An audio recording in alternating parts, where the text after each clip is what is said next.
Okay, well, everyone, I'm going to call this meeting to order. I'm Story Matkin-Rawn, and I am the departing president of the Arkansas Historical Association. And I am going to be honored to present a report to you on the activities of the association in just a moment. But my colleague, Secretary and Treasurer Patrick Williams, is willing to read us his report. To give me just a second to breathe, and I will be back with you shortly. So Dr. Williams, would you like to take it away?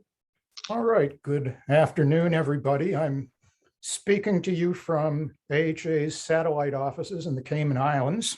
I know it doesn't look very tropical, but we like to keep the sun off the books and AHA's money secure.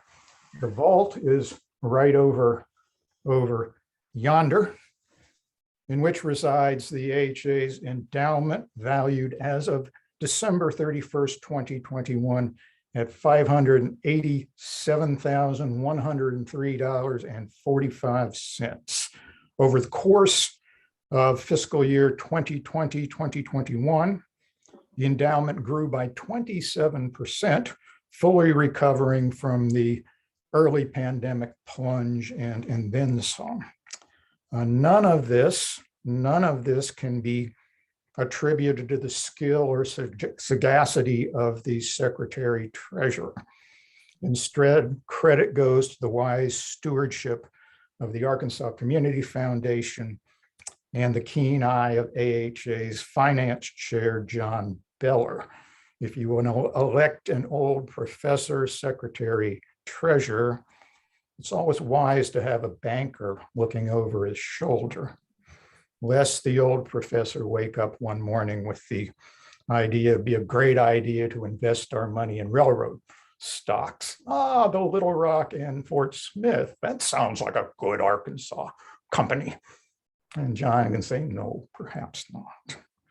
But as always, AHA's good fortune must also be attributed to a long history of generosity among its members, those who endowed our earliest awards, those who contributed to the capital campaign of the 1990s, and more recently, benefactors like Kitty Sloan, Guy Lancaster, Andre Guerrero, the DeBlack family, Tim Nutt, Martha Rimmer, Buck Foster, Sharice Jones Branch, Rex Nelson, Tom and Mary Dillard, and many others. And indeed, all members should be credited with our success.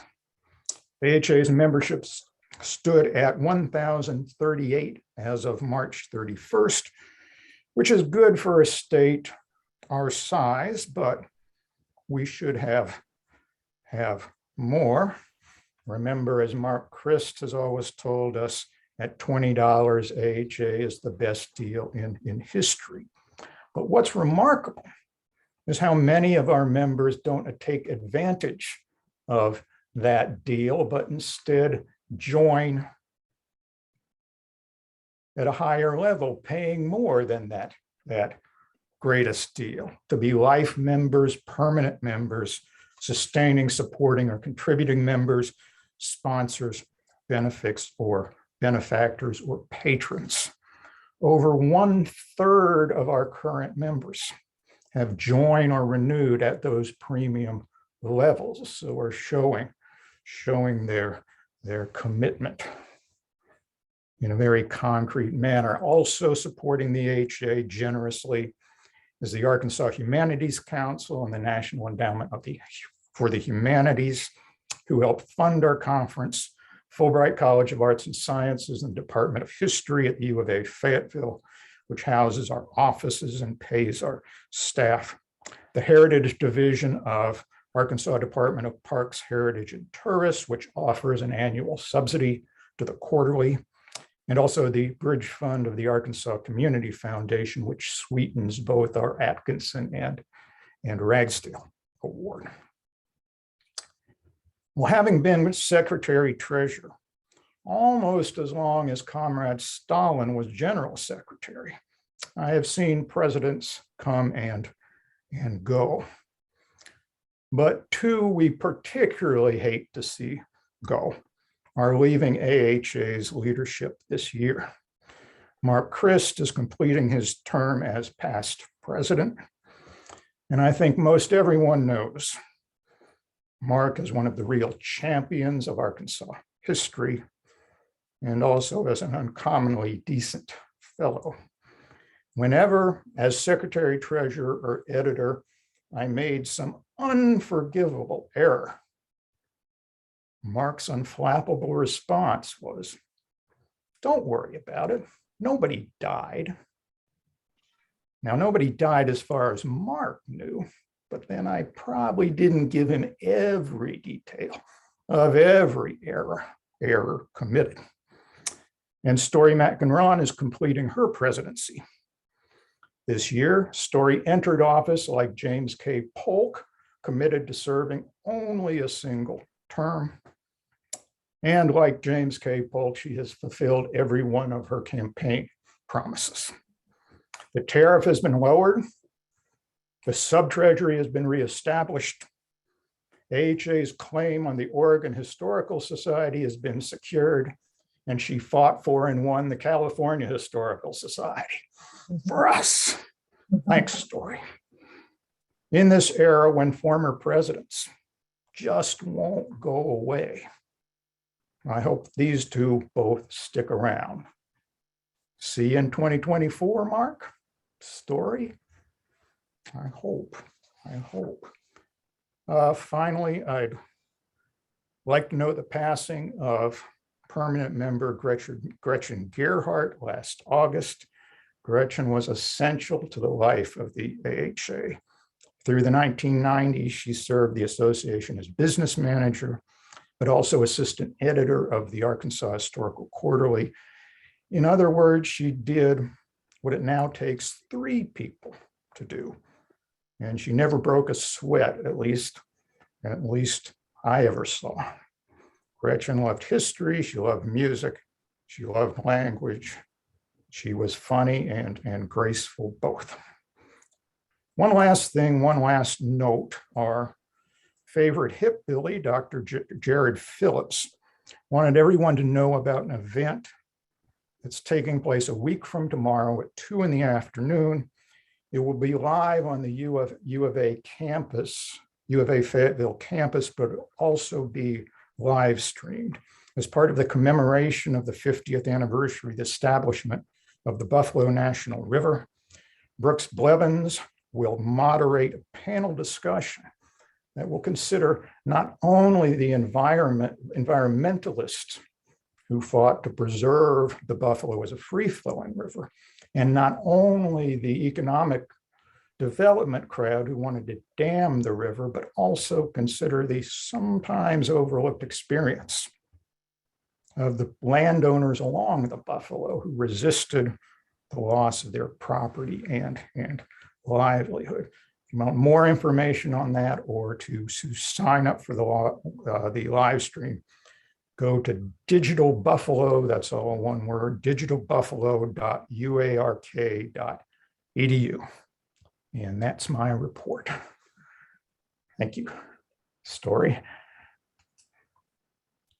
Thank you so much, Patrick. We appreciate your reports. Anybody who's had the pleasure to read Patrick's minutes knows that they're a rare treat. They're the only minutes I read that make me laugh out loud. And my husband often makes me read them out loud to him when I'm reading them because I laugh so much. But I will proceed to the president's report. I'm in a somewhat crowded area, so I hope I've switched over to the my phone, and I just want to make sure that I'm clear. Can you hear me pretty clearly? Thank you. I'm looking at Rachel. Rachel's like, yes, it's working.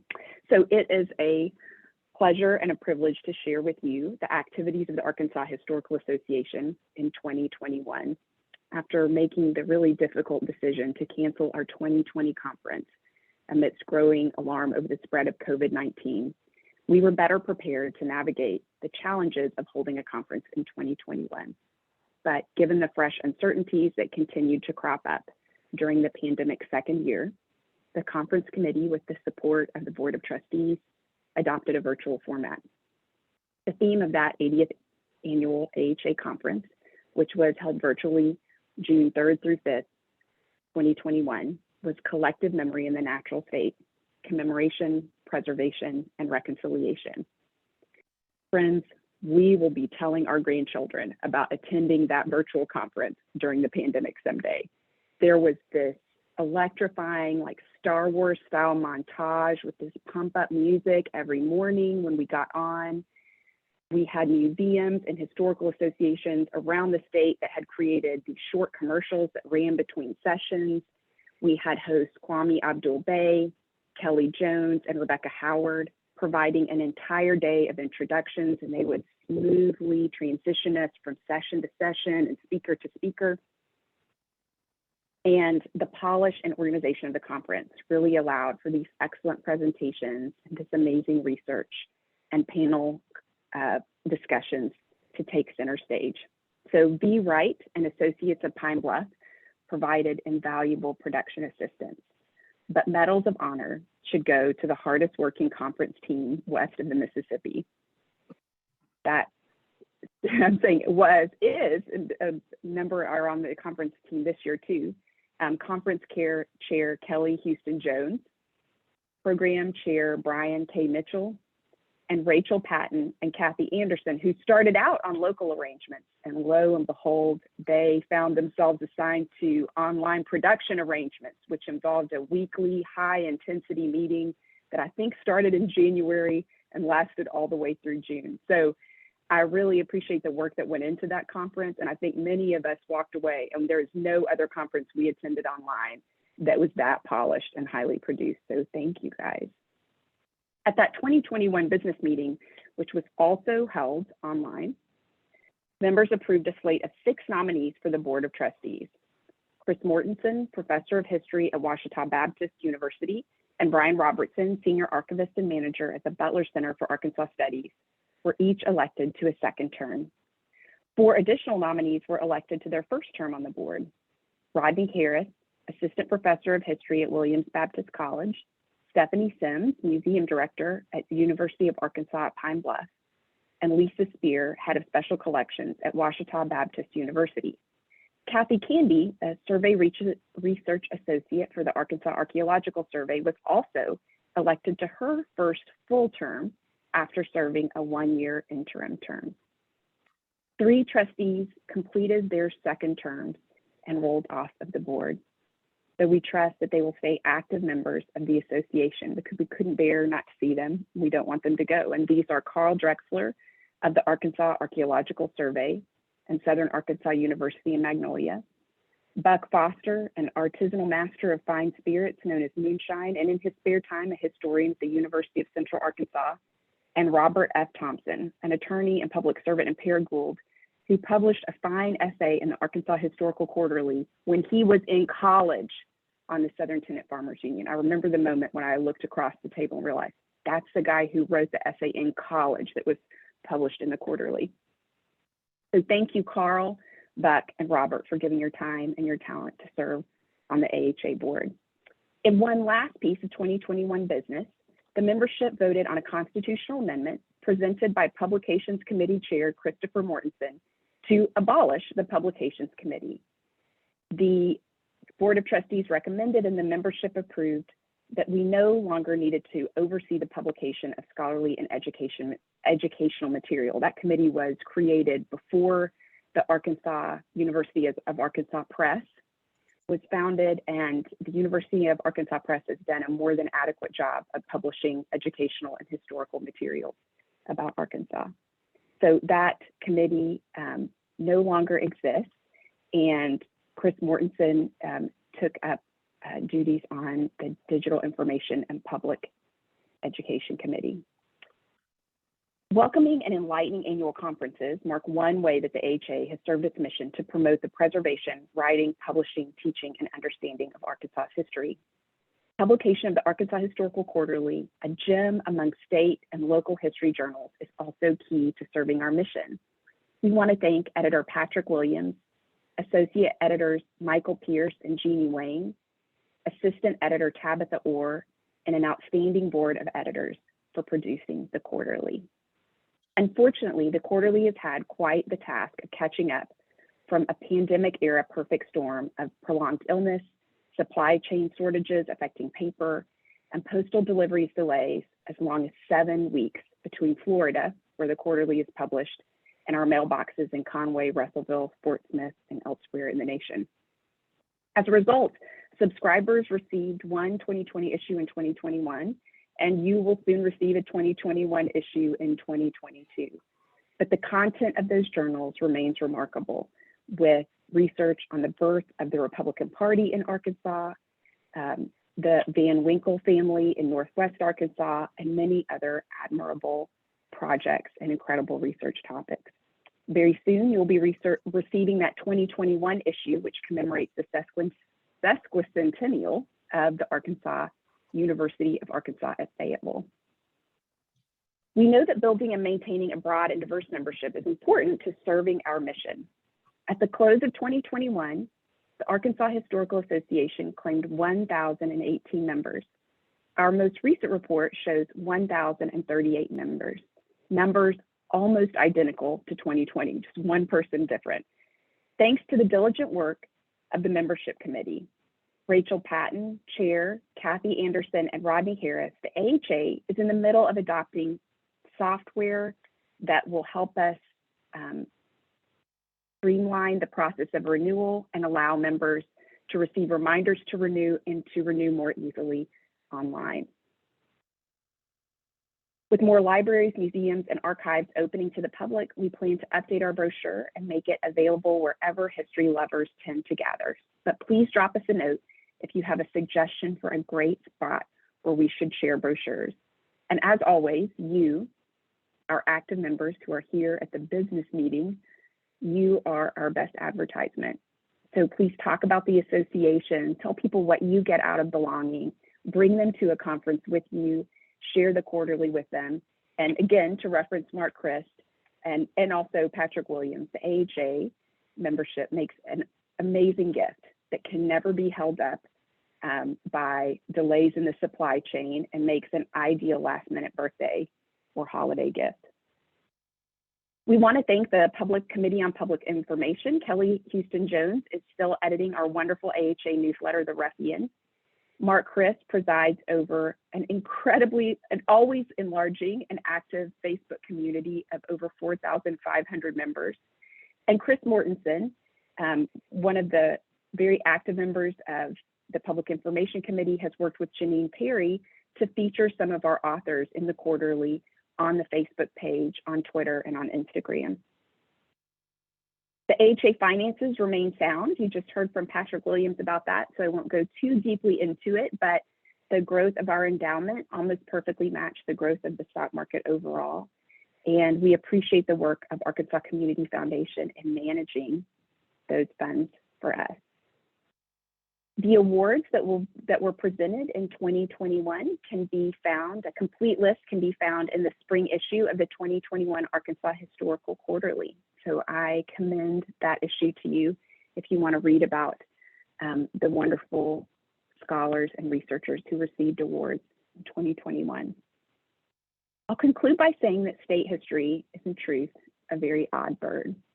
The boundary between one state and its neighbor demarcates a really strange hodgepodge of bureaucratic and statutory differences, many of them insignificant when compared to climate, shared language, overlapping economies, and ecology. The folklorist Robert Cochran acknowledged the strangeness of studying a state and also the potential when he wrote, quote, "A state is first of all an arbitrary construct created by political fiat, empty of substance. Various flags fly over it, birds ignore its boundaries. Only with the passage of time and the shared joys and vicissitudes of life does a place on the earth become a community." I want to thank you for joining us on this journey to understanding our past, how we are and how we became who we are, for telling the stories of our shared joys and vicissitudes, and for doing your part of the continual work that makes this place on earth our community. So with that, I will conclude the President's report, and we can move on to the Board of Trustees election. I'm going to put a link in the chat. I can share my screen so that you can see the list of candidates. It'll be announced in just a second, but you can also open that up on your own screen. That would be helpful.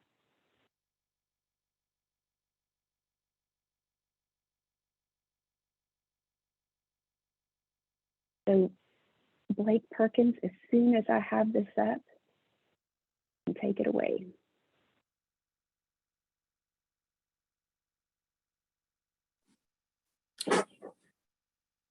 Okay, Story, thanks. I believe we've got it up on the screen. All right, I'm Blake Perkins. I'm the chair of the nominations committee for the Board of Trustees this year. And the trustees is recommending a slate of 5 nominees for election to the board today. And as you can see there on the list that Story has posted, we are recommending Sharice Jones Branch, a history professor and the dean of the graduate school at Arkansas State University. Glenn Mosenthan, who is the editor of the Grand Prairie Historical Society. Nathaniel Sawyer, an independent researcher and the former editor of the Encyclopedia of Arkansas. Drew Ulrich, the curator at the Delta Cultural Center. And Tom Wing, who is a history professor at the University of Arkansas Fort Smith and the director of the Drennan Scott Historic Site. So again, those nominees are recommended by the board for election by the members at this meeting. We do have one additional seat open. We can move forward with just 5 nominees, but we can also add a 6th person to the board. So I will ask, do we have any nominations from the floor or from the multiplex screen in front of us?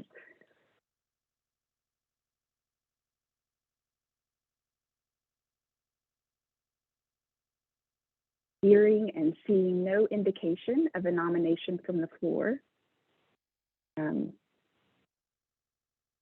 I will ask that we do a vote by a show of hands. It can be your virtual hand using Zoom, or it can be your real hand. So all those in favor of electing this slate, please raise your hand. If you'll leave it for just a second.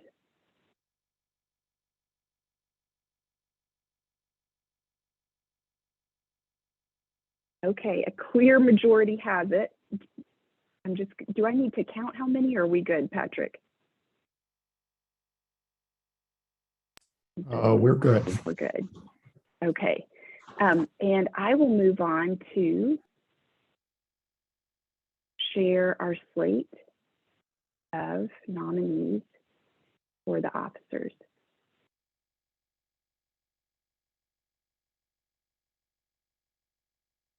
So our officers will serve 2-year terms, and the nominations committee has brought forward a list with Rachel Patton for president, the executive director of Preserve Arkansas.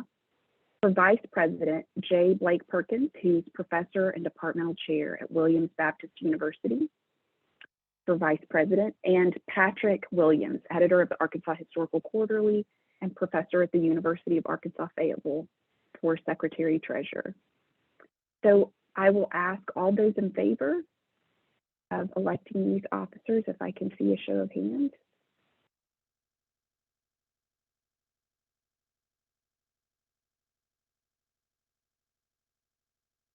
Okay, looks good. We have duly elected our trustees and our officers. I believe we have no further business at the business meeting, but I look forward to seeing many of you at the speaker tonight and some of you at the banquet tomorrow. So thank you so much for joining us for this meeting.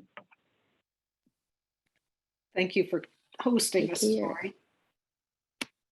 Actually, we should all unmute for just a second in the Zoom world. It's always nice to just hear each other. So if we could unmute for just a second and say goodbye. Bye. Bye all. Adios. Goodbye. See you tomorrow. Bye. Take care. Thank you for that. right? It's a good idea. And none of us wants to leave. This is significant. I'm staying on to make sure a coup doesn't happen because, you know, we got to make sure that I don't want anybody coming over for my last 7 hours of presidency. They want that gavel. Mhm. Thank you, Story. Bye, everybody. Right, Mark. Bye-bye. Story. Yeah, thank you.